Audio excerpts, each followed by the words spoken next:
From the Oklahoma newsroom, it is time for the Red Zone, our weekly extended look at Oklahoma basketball. I'm here in studio with fellow columnist Barry Trammell and OU beat writer Joe Mussatto. Guys, it's become a bit of a struggle for the Sooners of late. Joe, big struggle the other night, a home game that looked winnable for the Sooners against Baylor and just really fell apart from the beginning. Diagnose these guys right now. What do you see as their biggest issues, maybe not just in that Baylor game, but sort of overall as you look at the struggles they're having right now? Well, I think inconsistency is one issue. I mean, they two days after they beat a Vanderbilt team, which Vanderbilt's not any good, but it's hard to beat any team by 30 points. Yeah. They go out 2 days later, it's a 61-point swing because they lose by 30. So I think that's really hard to diagnose. I think the other thing is they virtually have no home crowd advantage, and it's not necessarily the crowd's fault. It's that they're really just not playing well at home, and therefore it's hard to get much backing from the crowd. So, it's really hard to say whose fault that is, but those are two main things I really look at right now. Barry, what do you say is a diagnosis for what ails the Sooners right now? I don't know, but it's chronic. It's not acute. It just didn't come up. We're seeing some of the same things we saw from last year's Oklahoma team that we're seeing with this team. Strong start in the non-conference against a pretty good schedule. Everybody's excited, optimistic. The conference season started, little shaky, and then it falls off the cliff. So, we blamed it all on Trae Young last year. You can't blame it on Trae Young this year. So, I don't know what's going on, but the Sooners clearly are not the team we thought they were. You don't lose 2 home games, back-to-back conference home games the way they did. Kansas State browbeat the Sooners. Baylor just ran away from the Sooners. That's very alarming. That doesn't mean there's something you got to fix. That's a problem that's systemic. I don't know if this Oklahoma team is capable of getting out of the bottom of the Big 12. 8th, 9th place looks like where this team's headed. Well, and Joe, we're talking before that Baylor game, especially in light of the way that Vanderbilt game went, that Oklahoma may have a chance to really get on a run, with Baylor at home. Then they go to West Virginia, which can be a tough place to win, but West Virginia's down this year. Now it looks like, boy, they got to go to West Virginia and make sure they leave with a win on Saturday. Yeah, and it gets no easier after that, because after West Virginia, they have 2 home games against ranked Iowa State and then Texas Tech next Saturday. So, they're just looking at this West Virginia game Saturday. And if you fall to 3-6 in the conference, and then you're looking at 2 tough teams next week, they're almost at the point where it's going to be too hard to climb out of this hole unless they really start upsetting some teams that are not supposed to beat. Yeah, and we'll talk about NCAA tournament hopes here in just a second. But Barry, Joe mentioned consistency off the top. Oklahoma defensively that's sort of been their foundation this season. Offense has been a little bit more of a guesswork. When you look at consistency or inconsistency right now, do you say the offense is just so inconsistent that's costing them, or is the defense right now, has it gone haywire? Well, I thought against Baylor, I thought clearly they struggled with the Baylor zone.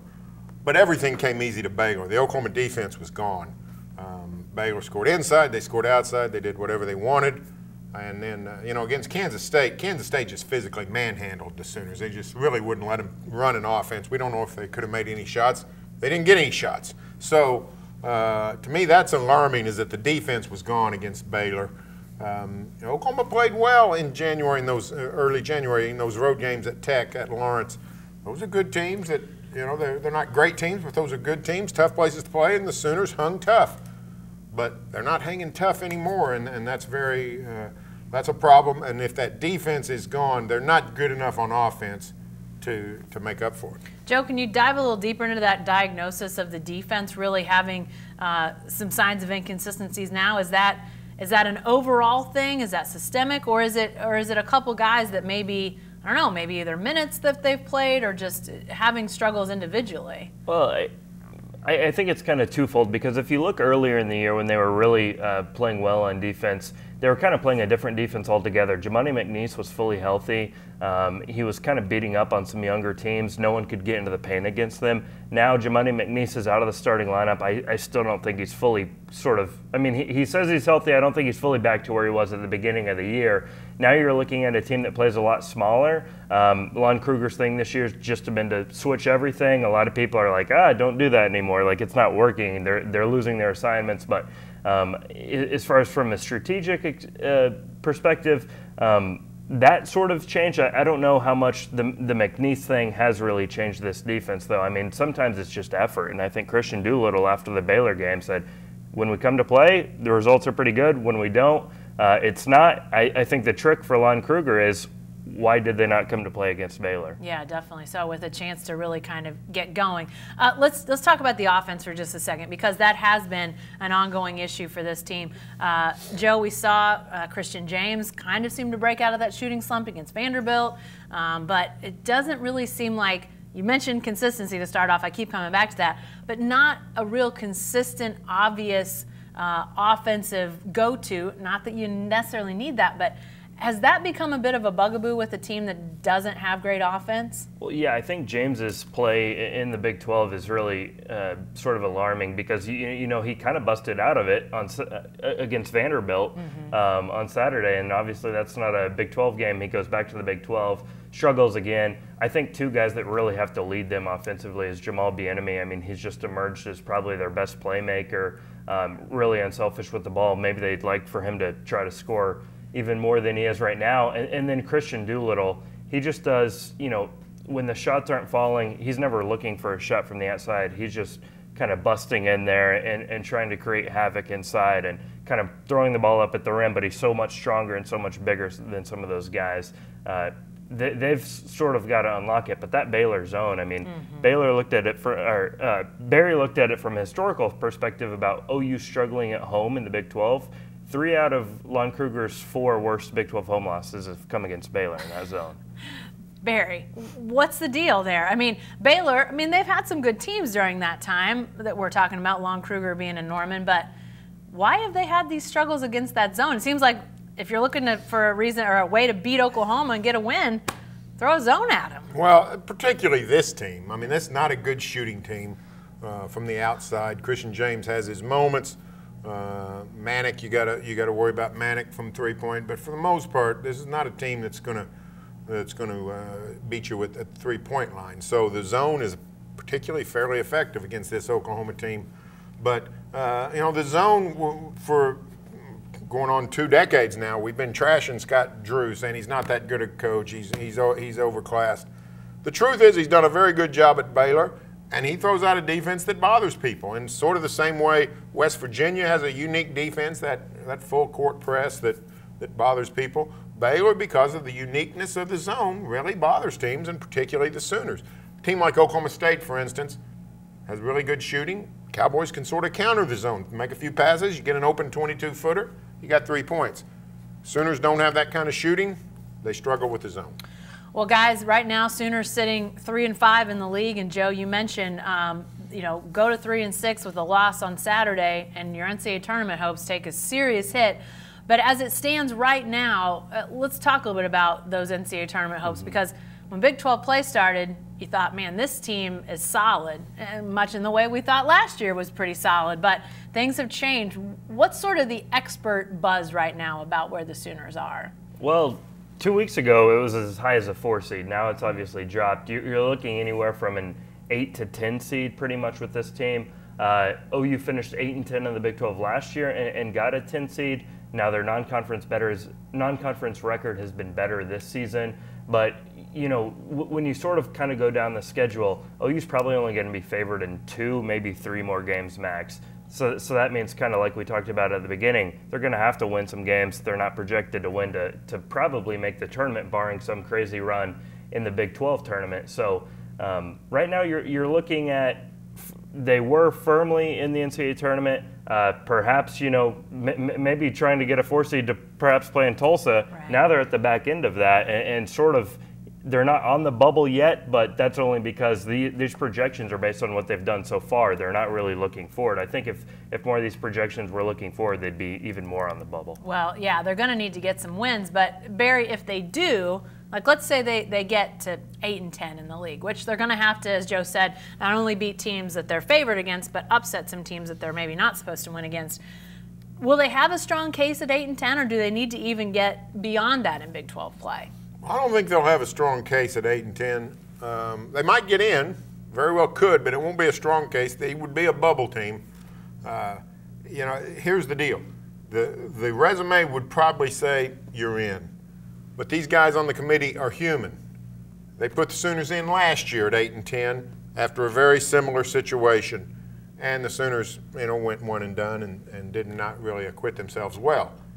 These guys are human. They're going to think, you know what, we gave them a sort of a pass last year. Do we want to give them another one? So 8-10 makes it questionable, probably, but not for sure.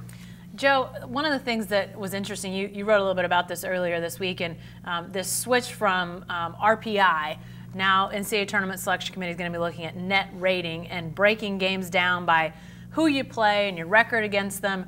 At least to this point, that has been a positive. Even, I mean, obviously Oklahoma's going to have to get some wins under its belt in Big 12 play, but that they have not played even one bad team, Joe. Right, yeah. They're the only team in the country who has, the net breaks it down Group 1 through Group 4. They're the only team in the country that has not played a Group 4 game. That basically means they've not played a cupcake all year. I sort of looked at it. UT Rio Grande Valley, who they opened the season with way back when, would have been a Group 4 game, but they played them on the road, and the net favors road games more than they do home games. It makes sense. They're tougher. So the net has been very kind to OU. They're at 33 in the net right now. That's firmly in the NCAA tournament mix. The schedule is really going to save OU if they're going to get in, and that's why I think 8-10.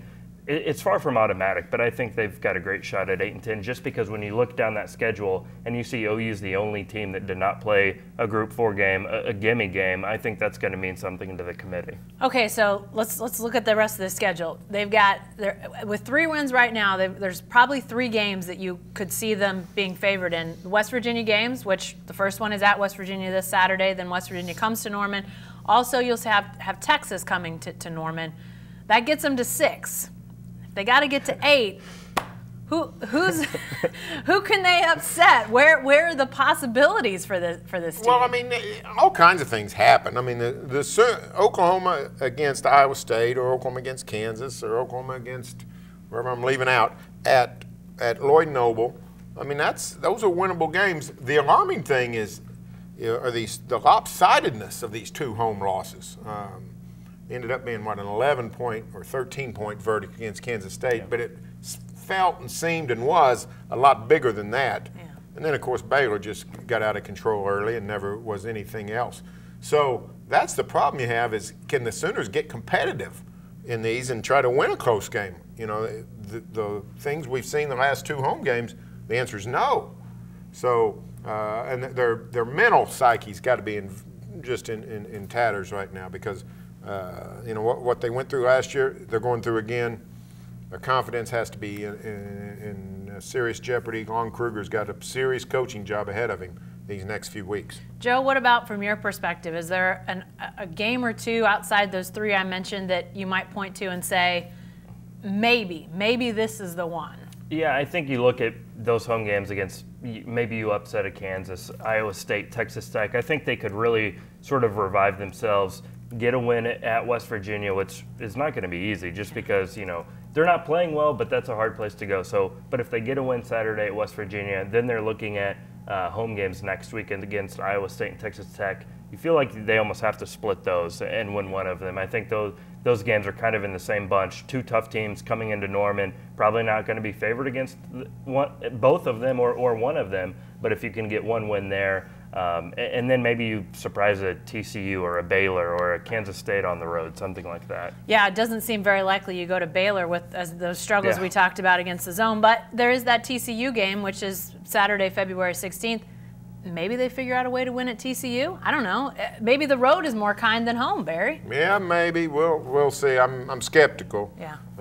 You look at, you say what's wrong with the Sooners. They've actually won a couple of games that were in peril. It could be worse. That TCU game in Lloyd Noble easily could have been a loss. They trailed by 19 in Stillwater. Yeah. Somehow find a way to win. So when you say why are they 3-5, you say, well, they've managed to win a couple. That's how they're 3-5. All right. Well, we'll see if they can get to 4-5 in Big 12 play and definitely improve those chances of making the NCAA tournament. It's got to happen on Saturday as they head to West Virginia. That is an 11 o'clock start, so make sure you get up bright and early for that one if you're not an early riser on Saturday. And check that out. It is on ESPN2. Be sure to stay with the best coverage team anywhere at newsok.com and every day in the Oklahoman.